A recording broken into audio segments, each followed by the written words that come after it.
എല്ലാവർക്കും എൻ്റെ പുതിയ വീഡിയോയിലേക്ക് സ്വാഗതം. ശ്രുതിയാണ് കേട്ടോ. ഞങ്ങൾ രാവിലെ തന്നെ ഈ ബോൾട്ടൺ അബേയിൽ എത്തിയിട്ടോ. സ്കിപ്റ്റൻ അടുത്താണ് ഈ ബോൾട്ടൺ അബേ. ഞങ്ങൾ ഈ പ്ലേസ് ചൂസ് ചെയ്യാൻ കാരണം ഞങ്ങളെ കൂടെ വന്ന ഫാമിലി, അതായത് മഞ്ജു ചേച്ചി, സിബ് ചേട്ടൻ, അവർക്ക് വൈകുന്നേരം തന്നെ തിരിച്ച് വീട്ടിൽ പോകണം. സോ നമുക്ക് എല്ലാവർക്കും കൺവീനിയൻ്റ് ആയിട്ടുള്ളൊരു പ്ലേസ് നോക്കിയിട്ടാണ് ഇവിടെ വന്നത്. എന്നാൽ നമുക്ക് എൻജോയ് ചെയ്യാനും പറ്റണം. അങ്ങനെയാണ് ഞങ്ങൾ ബോൾട്ടൺ അബേ കണ്ടുപിടിച്ചത് കേട്ടോ. പിന്നെ മെയിനായിട്ട് ഈ ബോൾട്ടൺ അബേയിലുള്ളത് 3 കാര്യങ്ങളാണ്. ഒന്ന് പ്രയറി ചർച്ച്, സ്റ്റെപ്പിംഗ് സ്റ്റോൺസ്, പിന്നെ ഒരു ടീ കഫേ. ഈ 3 എണ്ണമാണ് കേട്ടോ അവിടെ ഫേമസ് ആയിട്ടുള്ളത്. അത് മാത്രമല്ല, ഇപ്പോൾ ഒരു ഡേ ഔട്ട് പ്ലാൻ ചെയ്യുവാണ് ഫാമിലി ആയിട്ടെങ്കിൽ ഇതൊരു പെർഫെക്റ്റ് സ്പോട്ടാണ്. കാരണം കാം ആൻഡ് ക്വൈറ്റ് ആയിട്ട് പിന്നെ കുറച്ച് എൻജോയ് ചെയ്യാം, മക്കൾക്ക് കൂടി നടക്കാം, അങ്ങനത്തെ ഒരു പ്ലേസ് ആണ് കേട്ടോ. ഞാൻ ശരിക്കും ഈ ഒരു ചേർച്ച് ബാക്കിൽ നിന്ന് കണ്ടപ്പം ഇത് മീൻസ് യൂസ് ചെയ്യാത്ത ചേർച്ചാണെന്ന് കേട്ടോ വിചാരിച്ചത്. ബിക്കോസ് അത് പൊട്ടിപ്പൊളിഞ്ഞ് കിടക്കുന്ന പോലെയാണ്, പക്ഷെ നല്ല ഭംഗിയുണ്ട് കാണാൻ. ഇതിപ്പോൾ ഒരു പ്രയറി ചേർച്ചായിട്ടാണ് യൂസ് ചെയ്യുന്നത്. നല്ല അടിപൊളി ചേർച്ചാണ് കേട്ടോ. പിന്നെ ഒട്ടും തന്നെ ഞങ്ങൾ ലേറ്റ് ആക്കാതെ നേരെ പോയത് എങ്ങോട്ടാണെന്നറിയോ? സ്റ്റെപ്പിംഗ് സ്റ്റോൺ കാണാൻ വേണ്ടിയിട്ട്. കാരണം അതാണ് one of the main highlight Bolton അബേയിലുള്ളത്. ഒന്നുമില്ല, ജസ്റ്റ് ഈ സ്റ്റോണിലൂടെ കയറിയിട്ട് ആ റിവർ ക്രോസ് ചെയ്യുക, അത്ര തന്നെ. നല്ലൊരു രസമാണ് കയറാൻ വേണ്ടി. അത്യാവശ്യം സെൻറ്റർ എത്തുമ്പം ഒരു ഇച്ചിരി ഡെപ്ത് ഉണ്ട് ആ റിവറിന്.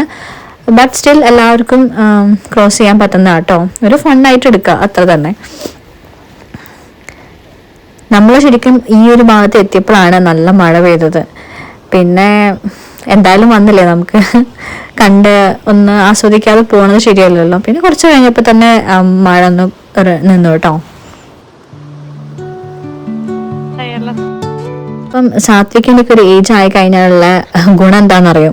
അവര് ഈ ചേട്ടനെയും ചേച്ചിനെയൊക്കെ കിട്ടുമ്പം അവരെ കൂടെ സ്പെൻഡ് ആവും. അപ്പോൾ നമ്മൾ കുറച്ച് റിലാക്സ്ഡ് ആവും കമ്പാരിറ്റീവ്ലി. അതാണ് എനിക്കൊരു പ്ലസ് പോയിന്റ് ആയിട്ട് തോന്നിയത്. അവരെ കൂടെ ഭയങ്കര കംഫി ആയിരുന്നു.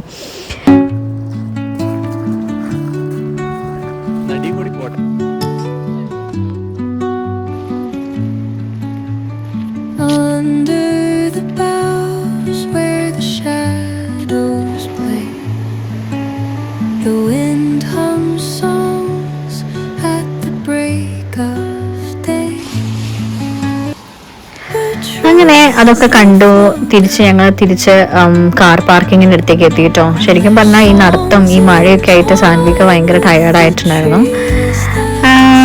പിന്നെ കുറച്ച് ആപ്പിൾ, അതുപോലെ തന്നെ പ്ലം ഒക്കെ പറിച്ചു. അവര് പെർമിഷൻ തന്നു കേട്ടോ, അതുകൊണ്ടാണ് പറിച്ചത്. അങ്ങനെ തിരിച്ച് ഞങ്ങൾ നേരെ പോവാണ്. പിന്നെ ഞങ്ങൾക്ക് ഇനഫ് ടൈം ഉണ്ട്. അങ്ങനെ നേരെ ഞങ്ങൾ അവിടുന്ന് പോയത് സ്കിപ്റ്റണിലുള്ള കാസൽ കാണാൻ വേണ്ടിയിട്ടാണ് കേട്ടോ. കാസൽ കാണാൻ വേണ്ടി ഞങ്ങൾ പേ ഒക്കെ ചെയ്തു, ഉള്ളോട്ട് പോയി കണ്ടു. 5 o'clock വരെ ഉള്ളൂ കാസൽ. അതുകൊണ്ട് തന്നെ ഫുഡ് കഴിക്കാതെയാണ് നേരെ ചെന്നത്. പക്ഷെ സത്യം പറയാണല്ലോ, നമ്മൾ പേ ചെയ്ത കാശിന് വേർത്തായിട്ട് എനിക്ക് തോന്നിയില്ല കേട്ടോ. കാസൽ കാണുന്നത് ഓക്കെ, കാണാനുണ്ട്. എന്താ കൺസ്ട്രക്ഷൻസ് എങ്ങനെയൊക്കെയാണ്, പണ്ടത്തെ ആൾക്കാർ എങ്ങനെയൊക്കെയാണ് താമസിച്ചത്, എന്തൊക്കെ കാര്യങ്ങളാണെന്നത് കാണാനുണ്ട്. ബട്ട് സ്റ്റിൽ അത് അത്രയും പേ കൊടുത്തിട്ട് കാണേണ്ട ഒരു കാര്യമായിട്ട് എനിക്ക് തോന്നിയില്ല. അങ്ങനെ അവിടെ പോയി അതൊക്കെ കണ്ട് തിരിച്ച് ഞങ്ങൾ ഫുഡ് കഴിച്ചിട്ട് ബബായ് പറഞ്ഞു കേട്ടോ. ഞാൻ ഇതിൻ്റെ കൂടെ ഞങ്ങള് ഫസ്റ്റ് ഡേയിലുള്ള വീട്ടിലുള്ള കുറച്ച് മൊമെന്റ്സും കൂടി ഷെയർ ചെയ്യാം. ഇഷ്ടമാണെങ്കിൽ വാച്ച് ചെയ്യൂ കേട്ടോ.